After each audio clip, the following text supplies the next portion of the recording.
week's episode of Knockout Bets podcast. I'm Mac, and with me, as always, is Andrew. Andrew, how are we doing, my guy? Dude, we're pretty great. Had an awesome time at UFC Long Island last weekend, and pretty pumped for this London card coming up. You know, I know we talked about it, but, being to a UFC fight was probably one of the best in person, was probably one of the best experiences of my life. When you're going to a regular sporting event, right, and, you have two teams, you're rooting against one team you're rooting for. UFC, I know one got teams, you know what I'm saying? And like You got a new fight every 15, 20 minutes. Yeah, and then for being such a combat sport, everyone there was so loving and cool and really chill and right? So again, everyone just wanted to see mayhem and chaos. So it was super fun. Had such a great time. Definitely disappointing finish with Ortega there at the end, but what are you going to do? Yeah, it's a weird ending. She popped his shoulder out like that. Super weird. Super disappointing. I know me and you were just like, what just happened? It was nuts. But nonetheless, it was amazing. Had such a great time. But this weekend, I'll tell you, if there was a fight I wish I was going to, oh man, I wish I was at this one. It is going to be an absolute party. You know, those boys and girls over in London are going to be going down and getting rowdy. And we got UFC Fight Night, Curtis Blaydes versus Tom Aspinall. Oh man, in London, in the O2 Arena, it's going down. I'm super pumped. This is one of those ones, man, that we talk about sometimes that, like, it's awesome that this is a free card.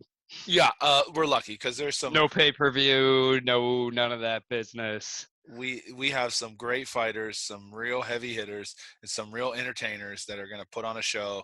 And on that, another early card. Gotta love those early cards. I'm going to have to get my bagel and White Claws in early. Right. Once again, it's going to be amazing. I'm super pumped.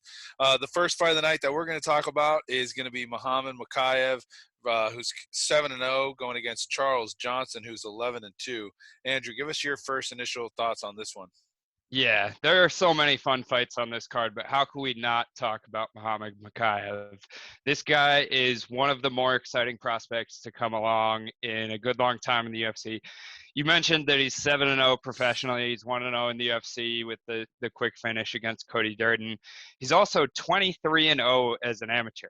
He's only 21 years old. Dagestani wrestler, incredibly good at it. Really great jiu-jitsu and submissions as well. Has kind of a karate style of striking on the feet where he kicks a lot more than he throws the hands. But his striking is solid enough to set up his takedowns, and that's where he really goes to work.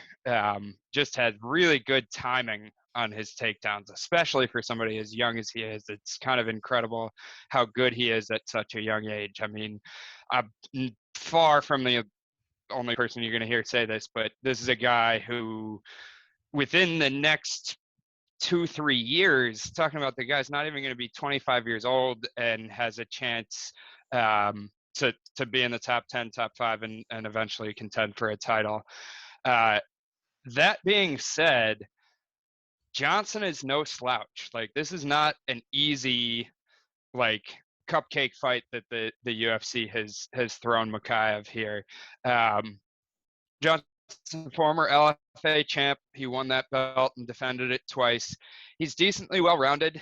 He boxes pretty well for a UFC fighter. He did have a professional boxing career where he lost 5 out of 6 fights or something like that. So not that great of a professional boxer, but he's a good boxer for a UFC fighter. Has solid kicks, wrestles decently. What he's about is great cardio. He's got really, really strong cardio that lasts late into 5-round fights. And a 3-rounder here, his cardio is probably not going anywhere unless Mokaev can, really take it out of him by laying on top of him for good long amounts of time. This line is a little wide, but I think Mokaev is such the real deal that I have already put him in a couple of parlays, even at minus 450, minus 500, and I feel solid with it. Like I said, you know, I would not be completely shocked like I would with some minus 500 favorites if Johnson manages to pull it out. But I really think that, yeah, 5 out of 6 times Mokaev wins this fight. And so I think the line is where it's at. And, maybe tread cautiously with putting him in parlays, but I have, and I don't feel bad about it. Yeah, I'm sprinkling Mokaev in all my parlays this weekend. If that's the one that blows it up, at least it's early enough in the fight card with the prelims where I can adjust. But I tell you what, I just like the way that this guy fights, man. I think he's electric. I think he's great. I think he's very well rounded. I think Charles Johnson. I think he's a very tough fighter. Again, champion in another another fighting group. Promotion. So, no taking away from that. I just think, again, with Mokaev, he's got such a knack for finishing. He's got such a knack for finding the way to win fights. I think he's got this one all day. I think another betting angle you might want to look at is definitely Mokaev by finish. I think that I could very easily see this thing going quickly, or at least hitting the under. Again, you never can tell, but the way that I'm seeing this and the way that I'm feeling about this, my gut's telling me that Mokaev is going to get a finish on this fight. I like it. No surprises there, but glad we're on the same side. Yeah. All right. Next up, this is the people's main event, and for you it sure is. Dude, you can't even lie. All of London. I love watching the dude fight. You know it is. There's not even a question about it. We got Paddy the Baddy Pimblay, 18-3, going against Jordan Leavitt. He is 10-1. Go ahead, Andrew. Give us your thoughts on this one. Yeah, so I'm really curious to hear what you have to say, but I'll talk a little bit first. When this fight first came out, I go, I'm as big a Paddy fan, not as you, but as most other people. I like the guy. I like the show he puts on. I like how he's funky. I like how he looks like a beetle. I like everything about him. And I do question his fighting skills a little bit. So I think there is going to be a day to fade him when he's a big favorite. I do not think this weekend is that day. Paddy, we know he fights wildly. He's got power. He's got lots of volume. He can get hit on the feet because of how wild he is. We've seen him get rocked twice in his 2 UFC fights and then come back and win. Talking about all the stuff on the feet, though, he's primarily a grappler. That's his base skill set and what he's best at. Leavitt, not a very good striker. I think that's a very fair thing to say. Leavitt's primary game is jiu-jitsu. He's a really good grappler whose wrestling is just okay. So he's got to get that takedown before he can go to work with his jiu-jitsu. And I just think Paddy's got him covered pretty much everywhere.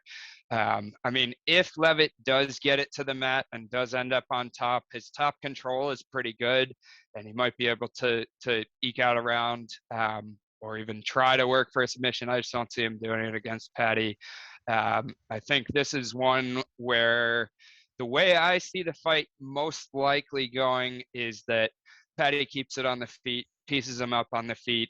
I think Paddy's live for a knockout, even though that's not his primary game. I think Paddy's live to work his own wrestling and jiu-jitsu and possibly get a finish that way. I also can see it going the distance. Leavitt's pretty tough, but I see Paddy winning in every scenario. I really don't think the money line is even all that bad. I mean, he's around minus 250, minus 260. I really don't think that's a bad money line. I could see him being more like, I don't know, minus 400, something like that in this fight if I were lining it. So I don't hate that money line at all. But because it is minus 250, I've parlayed him with Nathaniel Wood and Molly McCann for a nice It's a good grit one. parlay, 3 of them together, and got plus odds on that, and rocking with 2 units on that 3-fighter parlay. I like that one a lot. Yeah, man, you already know who I'm going with, Paddy Pimblay, and I tell you what, I don't think Jordan Leavitt's even in the same building as Paddy right now. I think Paddy, when we talk about well-rounded fighters, I think, yeah, we can say Jordan Leavitt's he can have some pretty good ground game if he can get the takedown, but Paddy is really, really dangerous with the submissions. Even looking at his last fight, he got into a bit of trouble and still found a submission out of that, which was one of the greatest bets we've ever hit. And then again, when we talk about striking, yeah, Paddy keeps his chin up, but like, dude's got stone hands and he can really throw some power, and he throws quick punches deliberately. If Jordan's going to try to strike with this guy, with Paddy, it's going to be bad. But you can't just say, oh, I'm going to win on the ground either, because Paddy, he was even saying in his interviews, right? Like, he's wrestling with Division I wrestlers, some of the best in the country, and he's training with the best of the best guys that are even bigger than him, to make sure that he's ready to go. This dude knows and does his homework. Yeah, he talks a lot. He puts on a show. I think he's a good showman. Some people don't like that, but I tell you what, he gets seats, and he gets butts and seats, and he gets people entertained, and he gets people excited about this sport. I think that this is going to be quick work for Paddy. Definitely a finish for me. I know we wait till the end, but I'm definitely rocking with a Paddy KO for this week. And I don't know what that line is going to be set at yet, but that's definitely the route that I'm looking to go.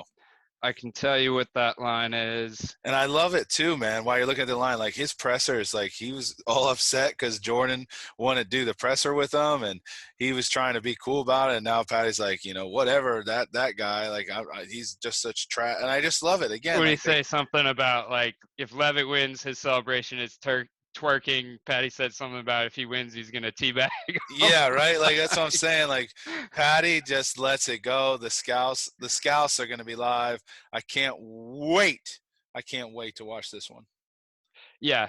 No, I definitely think that, like I said in the beginning, there's gonna be a spot, I think, to fade Paddy, and this is the wrong weight class, so it's not maybe the best comparison, but the guy to fade Paddy against, to me, is somebody like Chris Curtis, who has really good takedown defense, solid wrestling of his own, and is a really good striker.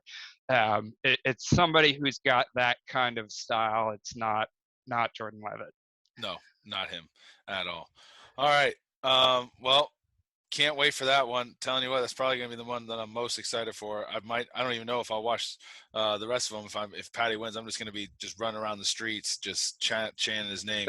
All right, the next fight though is going to be a banger, so I'm definitely going to have to come back in from the streets to turn this one on, because this is Jack Hermansson, 22-7 versus Chris Curtis, 29-8. I think this line is set perfectly where it's at, because I think it is a coin flip.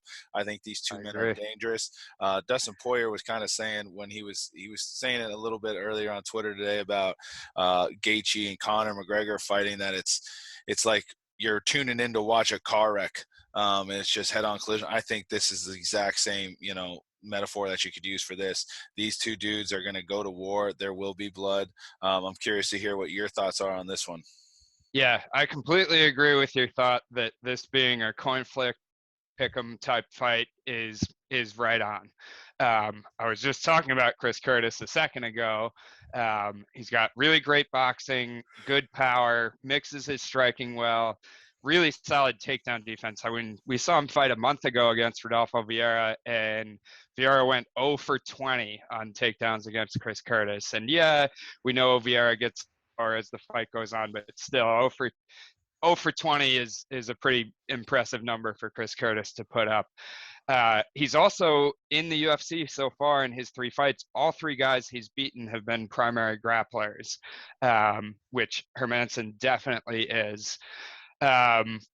Hermansson is definitely the highest level guy for sure that Chris Curtis has gotten in the UFC. This is his biggest test to date. And Chris Curtis, I mean, the run he's made has been awesome because, some people might think of him like a prospect. He's a guy who's been around in the fight game for a long time. He's 35 years old. So, like, if he's going to make any kind of run, it's got to be now.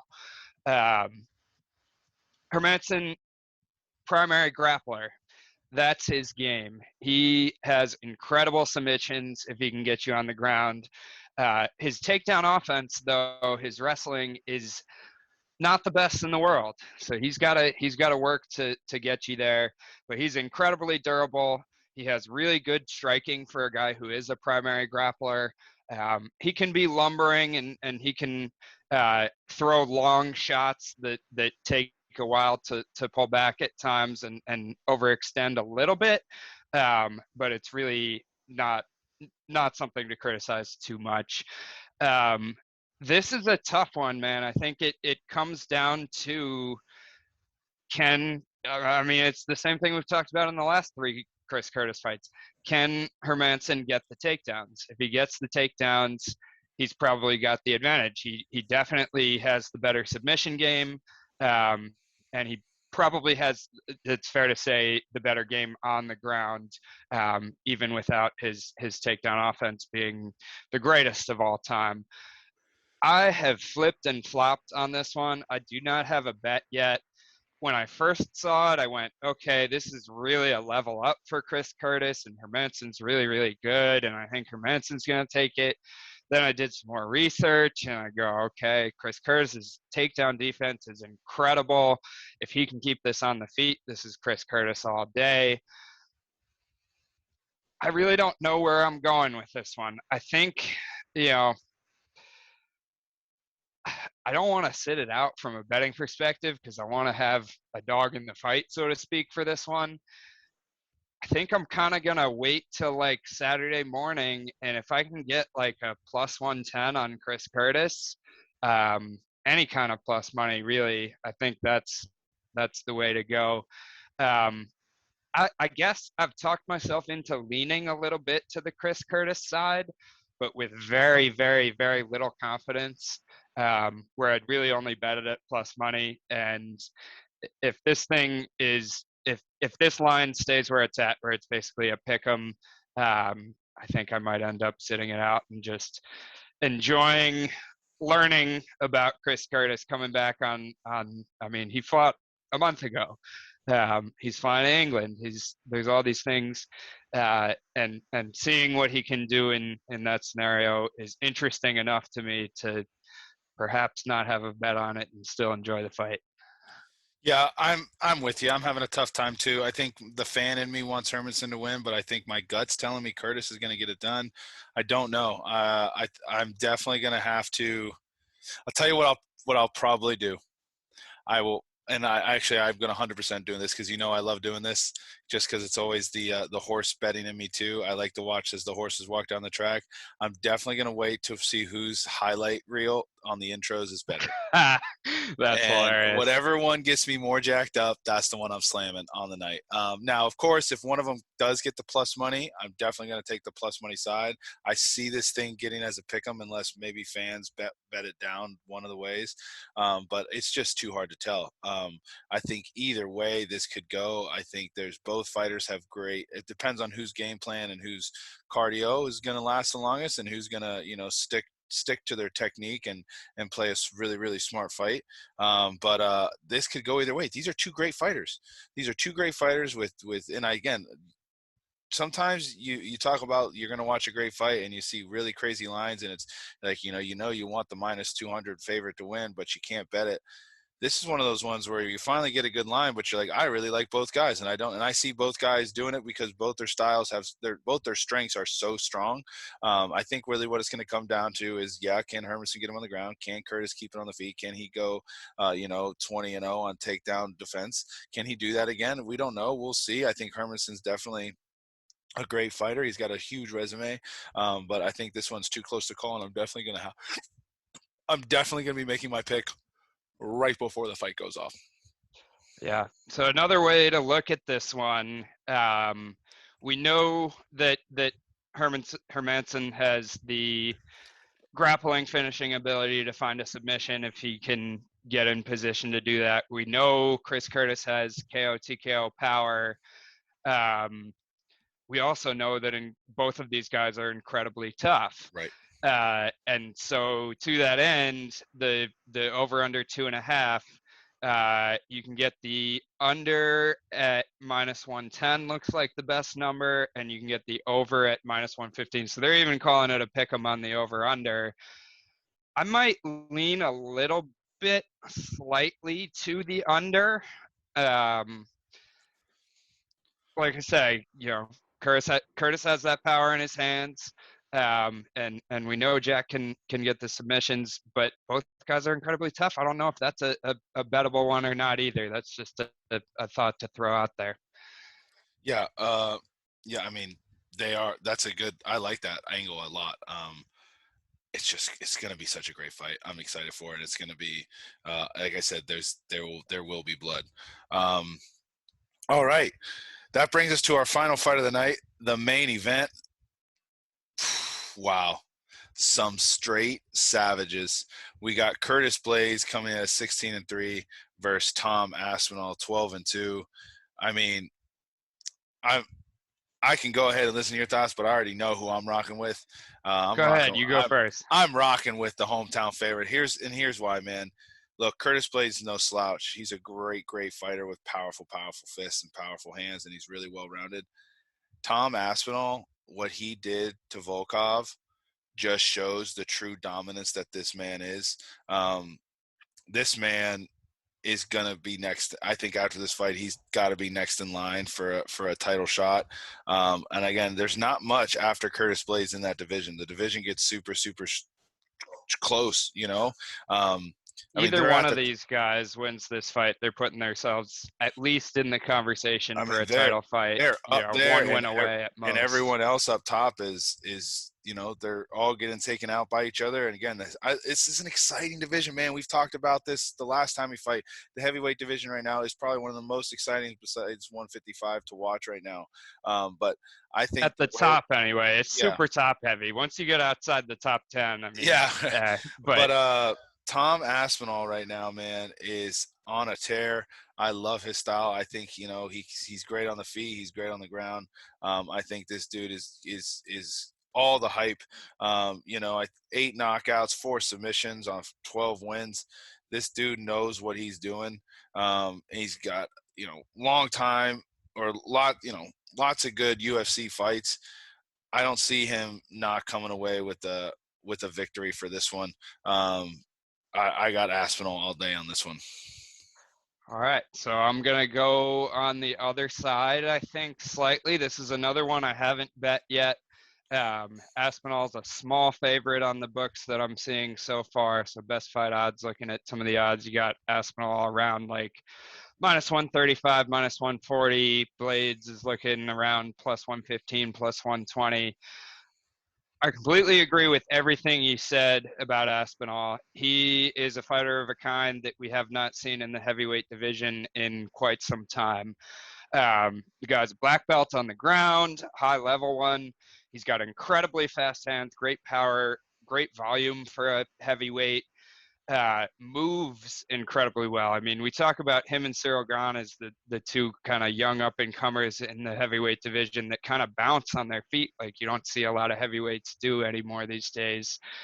My angle on this one is Curtis Blaydes wrestling is a different animal. And I think Aspinall does have a chance to catch him early. I mean, one of the lasting images of any UFC fight in my mind that I've seen ever is what Derek Lewis did to Curtis Blaydes, where he's coming in on the double leg and Derek Lewis just hits him with a Derek Lewis uppercut and puts him to sleep. And so I think, there's definitely the possibility of Blaydes getting clipped by Aspinall on the way in because Aspinall is so fast and accurate with his striking for a heavyweight. And Aspinall is by no means a fish out of water on the ground, the same way that Blaydes is by no means a fish out of water on the feet, even though Aspinall definitely has the striking advantage. We saw Blaydes strike with Chris Dawkins for 2 rounds and put him out in his last fight. Blaydes has only lost to 2 guys in the UFC. Mentioned Derek Lewis. The other 2 losses on his record were both to Francis Ngannou, who's the heavyweight champion of the world right now. The other angle that's making me lean towards Blaydes is that Aspinall has been so good that he's finished every single one of his wins. We've never seen him go into the 3rd round of a fight, and this is a 5-round fight. And I think unless he can put Blaydes away early, I'm not saying that he's going to gas. I'm saying that we're going to learn about his gas tank because we haven't seen it yet. He very well could last late into the 3rd, 4th, 5th round and still be going strong. We just haven't seen it yet, so we don't know. And we've seen Curtis Blaydes go late into fights and still have that gas. Curtis Blaydes' ground and pound, if he gets in the position for that, is nasty. He also hits hard on the feet. I think it's pretty unlikely that he knocks out Aspinall because Aspinall moves so much better and is so much of a better striker and actually has pretty good striking defense too. But that's not an impossible question. This one, the line is super close as it should be. I'm only a very slight lean towards Blaydes.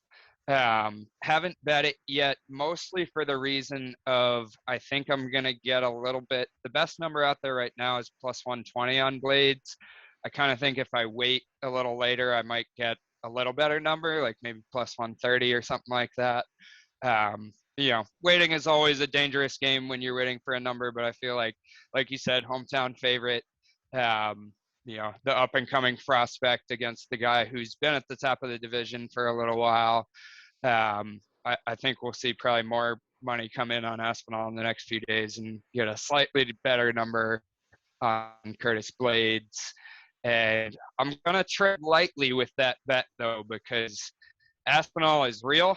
If Aspinall wins this fight, and especially if he wins it convincingly, if he's not fighting Francis Ngannou next, he's 1 fight away from a title shot at the very most. If he wins this fight, if he wins this fight convincingly, like by 1st round knockout or any kind of domination, I feel like Aspinall's next up for a title shot.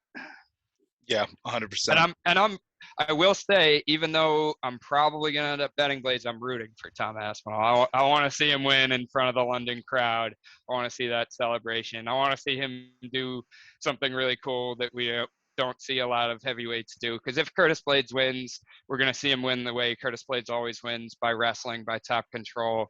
Maybe he gets a finish by ground and pound, but it's not going to be an exciting win if Curtis Blaydes wins. If Aspinall gets any kind of finish, it's probably going to be pretty exciting. Oh, yeah, for sure. All right, buddy, that takes us to our knockout picks of the night and our lottery tickets. What do you got for us? Yeah, so let's go lottery ticket first, because this one I have a little bit locked and loaded. It's not something I've bet yet, but I do have a couple underdogs that I like the numbers on. Claudio Silva right now is out there at plus 210. What I have actually already bet is Silva by sub at plus 600. I just sprinkled a tiny little bet on that. I think that's got a way better than plus 600 chance. Also, where'd it go? Well, one I know where I like the underdog is Alexander Gustafsson. Yeah, he's retired. Yeah, he's been off for a long time. If we see, and I'm not saying we're going to, but if we see both these guys with even their current, not their prime skills that they had a few years ago, even their current best skills on display, I think Gustafsson is the better fighter against Krylov, and that plus one, I've already bet it a little bit at plus 170, and I'm waiting to see if the number gets better. If the number gets better, I'm going to bet it a second time. So I like Gustafsson in a lottery ticket bet for sure. One you gotta love to sprinkle in a lottery ticket bet is Paul Craig by sub. That's always a fun bet every time Paul Craig fights. And yeah, those would probably be, if you put those three together, Silva either just money line or by sub, Gustafsson money line, and Craig by sub. Those are three pretty solid plus money bets, I feel like. And you parlay those all together, you're going to get a pretty nice number. Dude, I'm so happy that you said Gustafsson because I have him by himself too right now, just as a straight dog, and I love the bet. It's probably one of my favorite picks that I have. I mean, I feel like he should be a favorite. I know there's so much mystery about being away for 2 years and da da da da. I feel like he should be a favorite in that fight, and we're getting like plus 170. Yeah, I got him at plus 165. And I actually threw my lottery ticket. I'm going with 5-fighter. We're going with Mokaev, McCann, Gustafsson, Paddy, and Tom. And that's coming in at plus 800. I'm liking that a lot. I'm throwing 2 units on that bad Larry, and hoping I can keep the change on that one. There you go. I love it.